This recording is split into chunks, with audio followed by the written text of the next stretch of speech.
Many people are experts but not thought leaders. Expertise doesn't automatically equate thought leadership, and I'm curious why that is.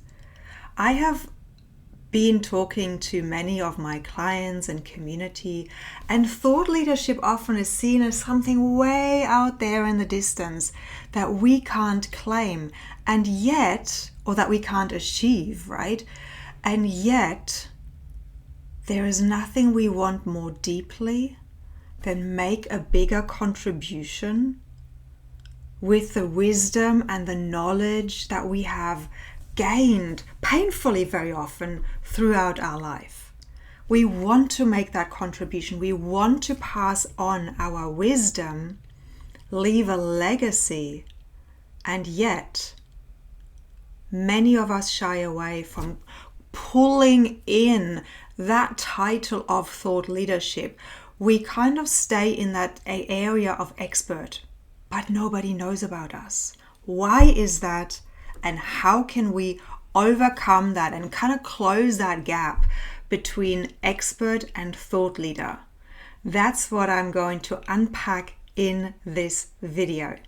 Hello, my name is Crystal Hill. For those of you who don't know me, I am a thought leader specialist, a wisdom and story alchemist or activator, and a transformational writing coach and publishing service provider. So that was a bit of a handful.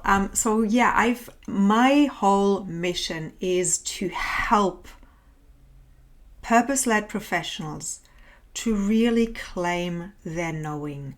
And this problem that I've identified, starting with myself, to be honest, and I'll share my journey around that in just a moment. But the problem I've identified is that we simply don't claim thought leadership because we see thought leadership as something way out there. We see it as having to be an influencer, having to have thousands and hundreds of thousands of followers in order to be able to claim that. And this is creating an enormous gap, because how do we get from just being a service provider, just doing our job as a coach, a healer, a consultant, to suddenly claiming that title? Books can definitely get us there, and we know people like Simon Sinek, who is very known for the power of why, or we know Brené Brown. If I think of her, what if you think of Brené Brown, what do you think of? I think of vulnerability. Her theories and her studies and her own stories around vulnerability and the courage to be vulnerable in order to be more authentic. So there are people that stand for something and that we know for certain things. How can you become that? How can you become known for a certain thing that you're an expert in? Because just being an expert, as we've already said, doesn't necessarily mean that you're a thought leader. And why do we shy away from that status? So let me share my story first of how I understood and realized that I wasn't a thought leader, even though my book that I had written, The Aligned Author, A Writer's Odyssey Towards Momentum and Mastery, which talks all about helping writers normalize and understand the journey that they go through, the hero's journey that they go through as an author, and that it is normal and natural to face inner obstacles, inner challenges, outer obstacles and challenges. I didn't claim thought leadership around that. There are certain principles in there that I haven't seen anywhere else, and I haven't claimed them. Why? For me, there is always a lot to unpack, right? And it's not that I feel like I shy away from being visible. For me, there are 3 personality types when it comes to starting, maintaining, and completing. And I'm a beginner. I love starting new projects. I love new things. So once this book was finished, I'm like, okay, what's next? What can I create next? Because I am a creator. I love creating. So the thought of maintaining this book and now spreading it is just not something that comes natural to me. And in this instance, it had nothing to do with potential fear of visibility, all of that, which is for sure a very, very real obstacle. It's kind of obstacle number 2. Why do we feel fear of being visible? Well, there are some very real reasons that are often not pushed under the carpet because they don't make sense. Why do you have a fear of success? Why do you have a fear of being visible? Why, in a writing stream of consciousness, writing exercise, do you suddenly feel afraid of being stoned when you speak your truth, when you share your wisdom? Well, we pick up on the collective. We do have parallel or past lives. That is at least what I believe. You don't have to, take what resonates and leave the rest. But there are these, it doesn't make sense why some people have fear of dogs in this lifetime when nothing ever happened with a dog, but there might have been something in a parallel life. I had this recurring dream of being hunted by wolves in a forest. That's nothing from this life. This is something from other lives where that was a reality. So the fear of stoning, the witch wound, as we kind of call it in its umbrella, fear of stoning, fear of being burnt at the stake, fear of drowning, fear of hanging, quartering, all of these things, because we've shared our wisdom, they are very real and are still in the collective consciousness as a trauma that we are currently healing and overcoming. So visibility in the past, sharing our wisdom and our truth, has often been associated to being burnt at the stake as a wisdom woman, as a medicine woman, as a wise woman, as a witch, right? So that is still somewhere in some of us a very real cause of not wanting to be visible. So that needs to be healed.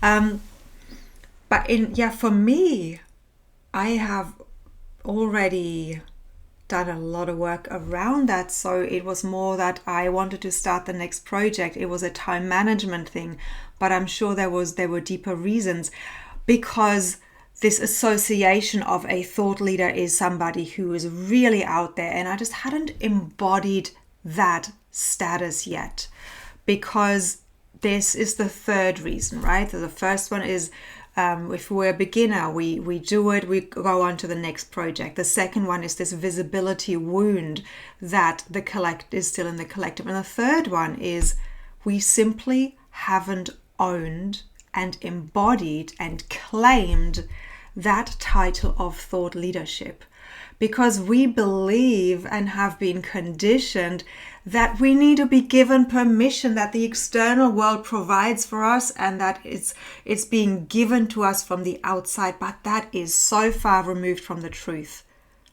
even though that is what we have been conditioned to believe, that everything that we want is outside of ourselves and we are needing to be gifted it, given permission to claim it. No.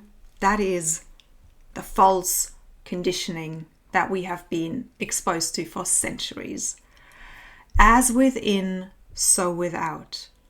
That means that we need to claim it within ourselves first before the external world can reflect it back to us. So we need to embody and feel and own this concept of I am a thought leader. I know what I know, and I share what I know.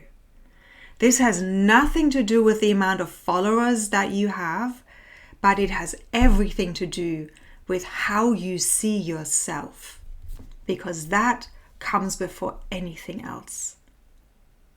So that is step number 3, claiming and embodying that thought leadership knowledge. And let me remind you why we want that.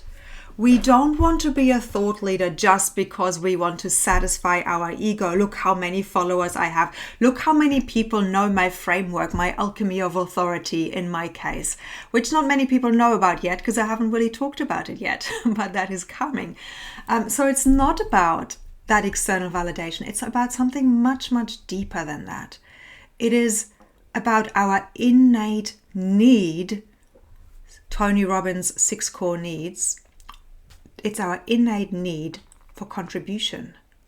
There is also an innate need for significance, and I might unpack that in another video, because there is a unresourceful need for significance, which kind of comes from ego, and then there is a resourceful need for significance, which comes from that need of my life matters. I want my life to matter, and in order to make my life matter, I have a desire to contribute. So significance and contribution in my mind are very, very closely interlinked, and I share more about that in my book as well.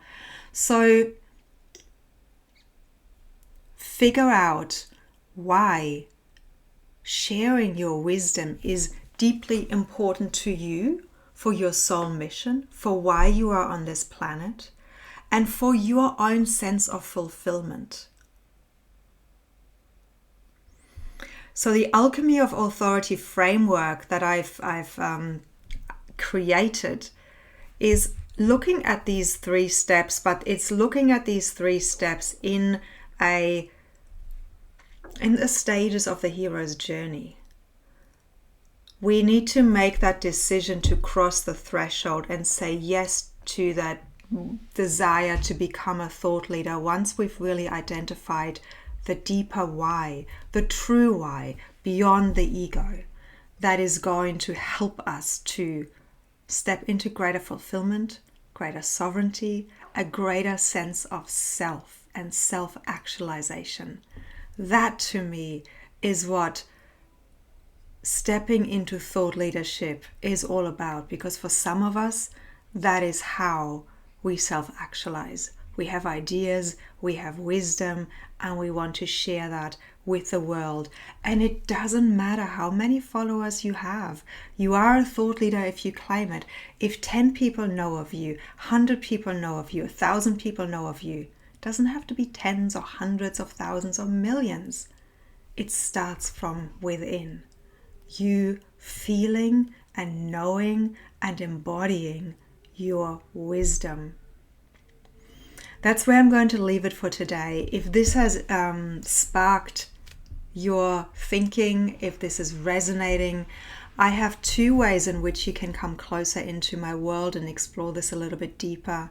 We currently have a multi-author book open for enrollments where you can contribute a chapter to a book called Standing in Your Knowing. Stories of stepping into thought leadership. And it's really about this shift of how can I stand in my knowing, using the writing process as a way to clarify for yourself, what do I know? How do I know what I know?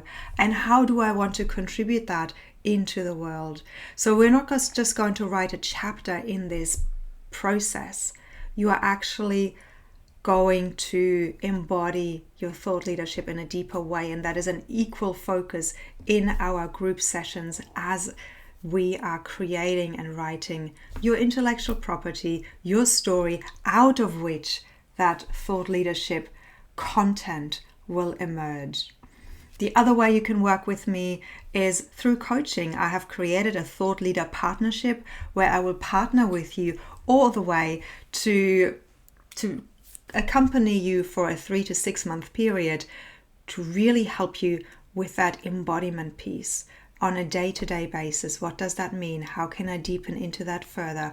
What do I need to let go of? What do I need to dissolve in terms of maybe the witch wound or the visibility wound that is creating procrastination of fully standing in your knowing, stepping up and claiming this inner authority, that inner thought leadership. And in the next video, I'm going to talk more about authority, because again, this has been hijacked. This has not been used in its purest form. So for today, my invitation to you is to feel into, how am I standing in my knowing? How am I embodying my knowing, my wisdom, and my essence? How am I fully showing up as all of who I am in this world. Because right now, the world needs us as leaders, as being empowered, as standing in our essence, and not being dragged into the fear or any of this division that is happening. When we are steadfast, we emanate a frequency that is infectious, that can activate others to also stand in their knowing, their sovereignty, and their wisdom. I'll see you next time. Bye for now.